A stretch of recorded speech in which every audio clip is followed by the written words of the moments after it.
multiple times in Karnataka. That's the names, that's their addresses, that's the polling booths where they registered. Fake addresses. ಈ voter list ಎಲ್ಲ ಯಾವ ಕಾಲದಲ್ಲಿ ಮಾಡಿದ್ದು? ನಮ್ದೇ ಸರ್ಕಾರ ಇರುವಾಗ ಮಾಡಿರೋದು. ಅವಾಗೆಲ್ಲ ಕಣ್ಮುಚ್ಕೊಂಡು ಕೂತಿರ್ತಾರೆ ಎಲ್ಲರೂ. ಸಿದ್ದರಾಮಯ್ಯ ಸರ್ಕಾರದ 2ನೇ ವಿಕೆಟ್ ಪತನ.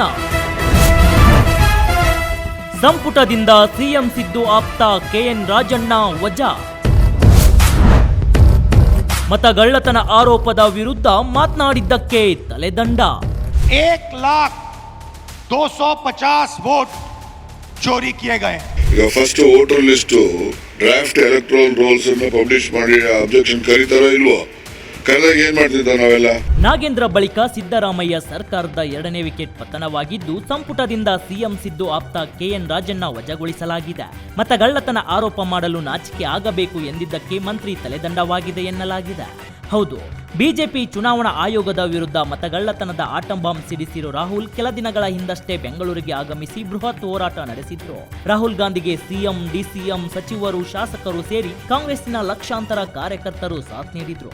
ಬಿಜೆಪಿಯಿಂದ ಮತಗಳ್ಳತನ ಆಗಿದೆ, ಮೋದಿ ಪ್ರಧಾನಿ ಮಂತ್ರಿ ಆಗಿದ್ದು ವೋಟ್ ಚೋರಿ ಮೂಲಕ ಅಂತ ಆರೋಪಿಸಿದ್ರು.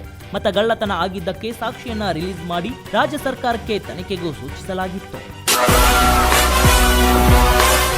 ಎಸ್, ಅದೇ ದಿನ ಮಾಜಿ ಸಚಿವ ರಾಜಣ್ಣ ಮತಗಳ್ಳತನದ ಬಗ್ಗೆ ವಿವಾದ ಎಬ್ಬಿಸಿದ್ರು. ವೋಟ್ ಅಕ್ರಮ ಆದಾಗ ನಮ್ಮದೇ ಸರ್ಕಾರ ಇತ್ತು, ನಮ್ಮ ಪಕ್ಷದ ಲೋಪನೂ ಇದೆ, ನಮಗೆ ಅವಮಾನ ಆಗಬೇಕು ಅಂತ ಹೇಳಿಕೆ ಕೊಟ್ಟಿದ್ರು. ಇದರಿಂದಾಗಿ ರಾಷ್ಟ್ರ ಮಟ್ಟದಲ್ಲಿ ತೀವ್ರ ಸ್ವರೂಪದ ಹೋರಾಟಕ್ಕೆ ಮುಂದಾಗಿದ್ದ ರಾಹುಲ್ ಗಾಂಧಿಗೆ ತೀವ್ರ ಮುಜುಗರವಾಗಿತ್ತು. ಕೆಎನ್ ರಾಜಣ್ಣ ಇದೇ ಹೇಳಿಕೆಯಿಂದ ಕಾಂಗ್ರೆಸ್ ಪಕ್ಷಕ್ಕೂ ದೊಡ್ಡ ಡ್ಯಾಮೇಜ್ ಉಂಟಾಗಿತ್ತು. ರಾಜಣ್ಣ ಹೇಳಿಕೆಯ ವಿಡಿಯೋ ತರಿಸಿಕೊಂಡಿದ್ದ ವೇಣುಗೋಪಾಲ್, ಸುರ್ಜೇವಾಲಾ ರಾಹುಲ್ ಗಮನಕ್ಕೆ ತಂದಿದ್ರು. ಬಳಿಕ ಸಿಎಂ ಸಿದ್ದರಾಮಯ್ಯಗೆ ಕರೆ ಮಾಡಿದ್ದ ರಾಹುಲ್ ಗಾಂಧಿ ಕೆಎನ್ ರಾಜಣ್ಣ ವಿರುದ್ಧ ಗರಂ ಆಗಿದ್ರು. ರಾಜಣ್ಣ ವಿರುದ್ಧ ಶಿಸ್ತು ಕ್ರಮಕ್ಕೆ ಬೆಂಗಳೂರು ನಗರ ಕಾಂಗ್ರೆಸ್ ಪ್ರಚಾರ ಸಮಿತಿ ಸುರ್ಜೇವಾಲಾಗೆ ದೂರು ಸಲ್ಲಿಸಿತ್ತು. ಈ ಬೆನ್ನಲ್ಲೇ ಮಂತ್ರಿ ಸ್ಥಾನದಿಂದ ರಾಜಣ್ಣನಿಗೆ ವಜಾಗೊಳಿಸುವಂತೆ ಕರೆ ಕೊಟ್ಟಿತ್ತು ಹೈಕಮಾಂಡ್. ಇನ್ನು ಹೈಕಮಾಂಡ್ ಆದೇಶ ಬಂದ ಕೆಲವೇ ನಿಮಿಷಗಳಲ್ಲಿ ಸಿಎಂ ಸಿದ್ದರಾಮಯ್ಯ, ಗೃಹ ಸಚಿವ ಪರಮೇಶ್ವರ್ ಇಬ್ಬರೇ 20 ನಿಮಿಷಕ್ಕೂ ಹೆಚ್ಚು ಕಾಲ ಮಾತುಕತೆ ನಡೆಸಿದ್ರು. ರಾಜಣ್ಣ ರಾಜೀನಾಮೆ ತಗೊಂಡ್ರೆ ಪಕ್ಷಕ್ಕೆ ದೊಡ್ಡ ಡ್ಯಾಮೇಜ್ ಆಗುತ್ತೆ, ಹೇಗಾದ್ರೂ ಮಾಡಿ ಹೈಕಮಾಂಡ್ ನಾಯಕರನ್ನ ಮನವೊಲಿಸೋಣ ಅಂತ ನಿರ್ಧಾರಕ್ಕೆ ಬಂದಿದ್ದಾರಂತೆ.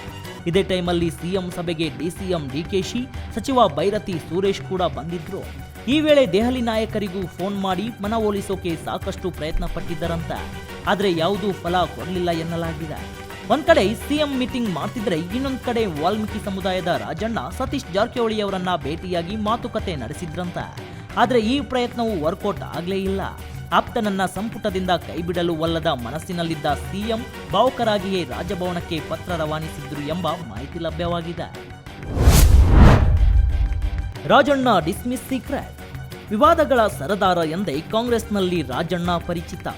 ಕೆಪಿಸಿಸಿ ಅಧ್ಯಕ್ಷರ ಬದಲು ಅಧಿಕಾರ ಹಂಚಿಕೆ, ಸಿಎಂ ಬದಲಾವಣೆ, ಸಮುದಾಯಕ್ಕೊಂದು ಡಿಸಿಎಂ ಹುದ್ದೆ, ಸಂಪುಟ ಪುನಾರಚನೆ ಮಾತು, ಮಹಾನಾಯಕನ ವಿರುದ್ಧ ಹನಿ ಟ್ರ್ಯಾಪ್ ಬಾಂಬ್ ಸಿಡಿಸಿದ್ದ ರಾಜಣ್ಣ, ಕಾಂಗ್ರೆಸ್ನಲ್ಲಿ ಸೆಪ್ಟೆಂಬರ್ ಕ್ರಾಂತಿ ಕಿಚ್ಚೆಬ್ಬಿಸಿದ್ದ ಮಾಜಿ ಮಿನಿಸ್ಟರ್, ಸುರ್ಜೇವಾಲಾ 1-to-1 ಮೀಟಿಂಗಿಗೆ ಅಸಮಾಧಾನ. ಒಟ್ನಲ್ಲಿ ರಾಜಣ್ಣಗೆ ಅವರ ಮಾತುಗಳೇ ಮುಳುವಾದಂತಿದೆ. ಸಹಕಾರ ಸಚಿವ ಸ್ಥಾನದಿಂದ ರಾಜಣ್ಣರನ್ನ ಕಿತ್ತು ಹಾಕಲಾಗಿದೆ. ರಾಜಣ್ಣ ವಜಾ ಮಾಡಿದ್ದು ಅವರ ವಿರೋಧಿಗಳಿಗೆ ಖುಷಿ ಕೊಟ್ಟಿದ್ರೆ, ಸಿಎಂಗೆ ಮಾತ್ರ ಅರಗಿಸಿಕೊಳ್ಳಲಾಗದ ಸತ್ಯವಾಗಿದೆ.